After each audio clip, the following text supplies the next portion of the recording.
أعلن اليوم مدرب المنتخب المغربي وليد الركراكي عن اللائحة النهائية للمنتخب المغربي لكأس أفريقيا 2025 في حراسة المرمى ياسين بونو، منير محمدي، المهدي الحرار.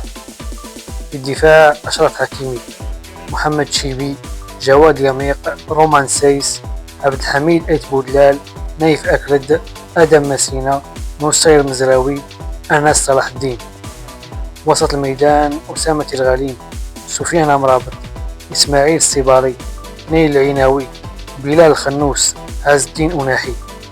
الهجوم إبراهيم دياز، إلياس خماش، شمس الدين طالبي، يوسف نصيري، أيوب الكعبي، سفيان رحيمي، عبد الصمد الزلزولي، إلياس بن صغير. وكلاعبين احتياطيين حمزة إيكمان ويوسف بالعامري.